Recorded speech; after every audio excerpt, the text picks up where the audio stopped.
Buttigieg, husband to Transportation Secretary Pete Buttigieg, is again stepping into the spotlight. He is on the cover of Advocate magazine's May-June Pride cover. He's talking about everything from being married to Pete to his public disputes with former Vice President Mike Pence and being a father. And he now has a new book out called I Have Something to Tell You, which focuses on his life before meeting Mayor Pete. I spoke with Chasten at a book signing event in Washington, D.C. about why he decided to go into education. You're a first-generation college student. Yeah. You're an educator, so education is important to you. When we talk about things like student loan debt relief and things like that, where do you stand on that? Yeah, so the idea of college was presented to me in middle school and then in high school as the answer. If you're getting out of here, it's either on an athletic scholarship or you're going to college, you know? We didn't really talk about trades. We didn't talk about taking time off or studying abroad. I found study abroad, thank God, my senior year of high school, which sort of helped prepare me for college, but I really wasn't ready. Sometimes I joke that like now, 34-year-old in a couple days, like now I'm ready for college. No, seriously, yes. You know, like now I feel like I have the curiosity and I want all these questions answered and I'm ready to like dive into academia, but I didn't have that when I was 17 years old, and as a first-generation college student, nobody was really holding my hand or guiding me through that experience. I didn't have mentors, and I took financial aid at face value. Everyone was telling me that in order to succeed, I needed a college degree. I didn't have the money to do it. I went to the appropriate office. They told me to sign on the dotted line, and I just kept pushing. But unfortunately, I had just come out of the closet. I ran away from home. At times, I was living in my car, sleeping on friends' couches, working full-time. I wasn't ready for college. I wasn't ready to study. But everyone kept telling me, if you really want to make it, you got to keep studying. And so I stumbled a lot, and I failed. And I had to switch schools, and I just wasn't ready. And I feel like we first have to have an honest conversation as a country about what we're pushing young people into. And not only should college be an option for people, I believe that, college should be free. I believe that community colleges should at least be free. I benefited so greatly from my experience at community college. Same. Some of the best teachers I had, but also people who were so much more patient with where I was at in life. And I know it's really hard because we have all of these vacancies in professions like education, like teaching, now a profession that's under attack by some of these loud voices on the right. In states like Florida, where the average teaching salary, I think a couple years ago, was $40,000. And you want these people to go into student debt in order to go into a profession where they won't be paid as the professionals that they are, only to be attacked by the government and called some really egregious words, and accusations are tossed at teachers in this country, and you wonder why people stay. So I won't get on my soapbox too much, but we should make it easier. And also we should reward people who are going into service careers, like healthcare and education, and also showing students that there's also another way. There's so many skilled trades in this country. Ask any homeowner, or parent, like how hard it is to get a plumber or someone to fix the electric outlet that's not working in the laundry room or whatever, and you'll understand the shortage of those professions. Chasten also says that his experience on the campaign trail helped him learn and unlearn aspects of the LGBTQ plus community. Something that I greatly benefited from on the presidential campaign and just in life as an advocate is the opportunity to sit down with people different from me and learn from them. So I'll give you an example. When we were on the presidential campaign, I didn't know any trans people, but I knew that it was right to sit down, not just the politically right thing to do, but just morally, because I believe in supporting everyone in my community. But I didn't have the experience of having trans friends or being surrounded by trans people who could help me learn to be a better advocate. So I sought those opportunities out. And instead of jumping into a culture war or having opinions about the existence of other people in my community, I first wanted to learn and be given the opportunity to unlearn things. And there's so many people in this country who could benefit from the opportunity to learn and to unlearn.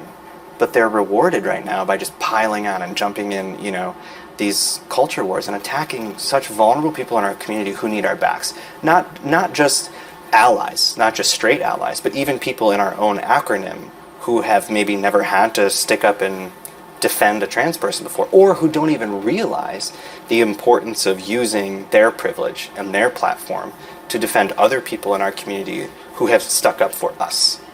And so that, for me, as an advocate, just as an ally, is so important, to be given the opportunity to fail, to get it right, to learn, to unlearn. And so many of these things are fraught with miscommunication, and people just not really wanting to stick their head too far out of their shell. They want to be surrounded by all the things that make them comfortable. And so the idea for some people in this country that trans people exist openly and just want everything that everybody else has is so threatening to them. And I believe in building the bridge and helping them get there.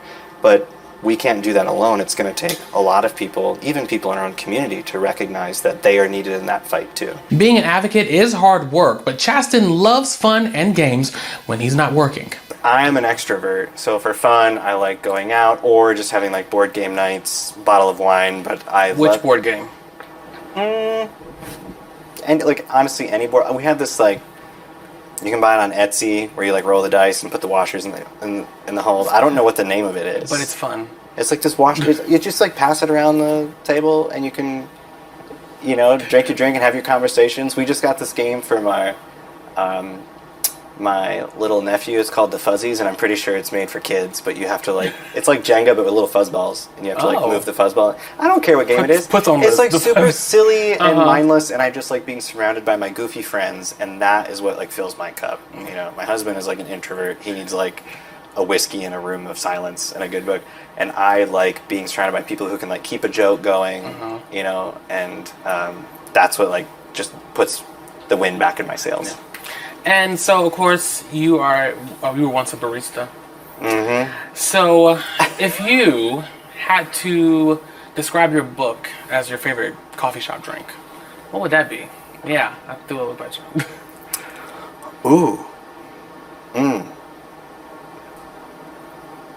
It's probably a dirty chai. Oh, okay. 'Cause I feel like there's enough pep in there, but it's also warm and cozy. Like you got both there. Well, check this out. If you want to meet Chasten in person, his book tour is making 6 stops, and those include places like Cleveland, Miami, Ridgefield, and even Memphis. Go to chastenwrites.com to register. Secretary Pete Buttigieg is again stepping into the spotlight. Buttigieg is opening up on the cover of Advocate Magazine's May-June Pride cover. Inside, he's talking about everything from being married to Pete to his public disputes with former Vice President Pence and being a father. Now, he has a new book out called I Have Something to Tell You, which focuses on his life before meeting Mayor Pete. I caught up with Chasten at a book signing event in Washington, D.C. to find out why now is a good time to release this book. How did all that come together and be like, you know what, I'm gonna write this down? Yeah, well, when I started writing the book, I was just thinking about the book I wanted to travel back in time and hand younger me. And then about a year into writing the book, the kids were born. And I felt like everything sort of came into focus. So many more things made sense in life because I was holding these 2 little, fragile at the time kids, these just like delicate little beings, and thinking about what the words I was writing meant. And if one day they would be comforted by them, one day it would matter to them. I hope that one day this book is relevant and that they'll wonder why, Dad even had to write a book like this in the first place. But in writing the book, I was very comforted by the idea of them reading it one day. And instead of just thinking about talking to younger me, I was thinking about talking to, Gus and Penelope. Were there any parts of when you were writing this book that were tough to put down on paper, or was it kind of pretty easy? What were those? No, I mean, I want the reader, when they read my work, to be right there with me, either in the joy or the pain. And going back into some of those memories was tough. Thinking about bullying in school and, the names that they'd call you or the slurs that they'd call you, or what it was like to get pushed into a locker or, pulled down onto the floor. And I wanted to make sure that the writing captured that feeling because I want the reader to be there with me in that, so that when we're also celebrating the joy in the writing, they feel how freeing that joy was. Certainly didn't love every day writing those things down and had to put it away sometimes and come back to it when I was ready. And you spoke, like you said, you spoke of being free when you were writing these things. What did you discover about yourself in this whole process?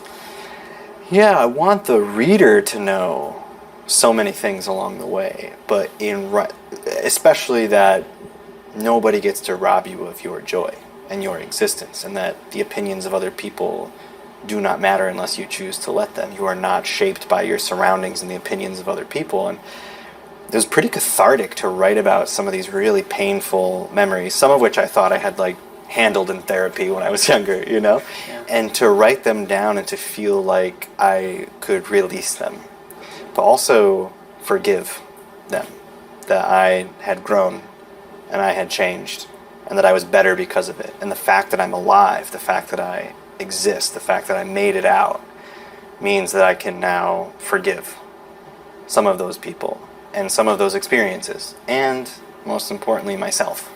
I was so hard on myself for such a long period of my life, either in the closet or when I was just stumbling through my existence trying to figure it out once I ran away from home or was putting myself through college. So just sort of acknowledging those things and then letting them go was really helpful and cathartic. And, you know, you literally just led me to my next point. You talked about not letting people's words have power over you. You know, you are not shy, you know, when it comes to sticking up for yourself and for your family. You know, there have been comments from Tucker Carlson, former Vice President Pence, and others. Where does that fearlessness come from? Where deep inside of you say, you know what, no, I'm going to say something, and that's what it's going to be? Well, being in this position, it's not just sticking up for my family, it's sticking up for everyone's family. And I appreciate the opportunity to get to do that. I'll always defend my kids. I'll always defend my husband. If I spent every day hunting for the BS on the internet, I'd find it. And so also knowing who I am, what I stand for, and what I want to shape my purpose in my life. So much of that is wrapped up in being a dad or being an advocate or being a writer or a teacher. But I know who I am. I know what I care about. I know why I'm here. And in celebrating all of those things, I find joy out of my existence. And when people are writing those things or saying those things, beyond them, you know, making money off of it or however the media ecosystem rewards that type of behavior, beyond that, I think they're kind of miserable. To be so hateful, to be so small-minded, and to attack, for example, my son when he was on a ventilator in the PICU at a children's hospital. I'm a dad, and the right place to be when your kid is connected to a ventilator is at their bedside. So I know who I am. I know what matters in life to me more than the clicks and the money and the attention and the power. To me, being a good dad comes first. And so when people, you know, want to pile on, that to me is just their misery. And I find, you know, the best joy in being a husband, being a father, and just being proud of the fact that I am here. And now I get to be a person I wish I would have had when I was younger. And, you know, as an activist, do you feel that our country is going in the right direction when it comes to protecting the rights of marginalized communities? And if not, what can we do? Yeah, so two things can be true. I do believe that America is progressing. It's just the fact that there's a very vocal minority right now. And unfortunately, that vocal minority has the microphones, and some of them have the gavels in the houses of power, where they get to pass some of these laws, some of these bills, and push some of this legislation that is antithetical to what the American people believe and to what even the majority of the Republican Party believe. The majority of the Republican Party believe in LGBTQ rights and affirmation. But their party is currently right now under the chokehold of a very vocal minority of people who, rather than doing any of the work, would like to focus on attacking marginalized people because it's easy. It's just easy work. It's easy, lazy work. We'll have more of my conversation with Chasten on the Advocate channel and advocatechannel.com. If you want to meet Chasten in person, his book tour continues. He has stops in Cleveland, Miami, Richfield, and Memphis. Go to chastenwrites.com. I spoke with Chasten at a book signing in Washington, D.C. about what's next for him and the possibilities of writing again. What's next for you? What's next? Yeah. Well, this book tour keeps blowing up, and I love it. I love the opportunity to go to places where these conversations are sorely needed. So I appreciate the opportunity to go to Tennessee and Ohio and going back to Florida. I've been reading a lot of kids' books to my kids, and I've started noticing that there aren't a lot of books just with two dads. So I've been noodling on maybe taking pen to paper again. If you want to meet Chasten in person, his book tour is continuing. It'll be making stops in places like Cleveland, Miami, Richfield, and Memphis. Go to chastenwrites.com to register.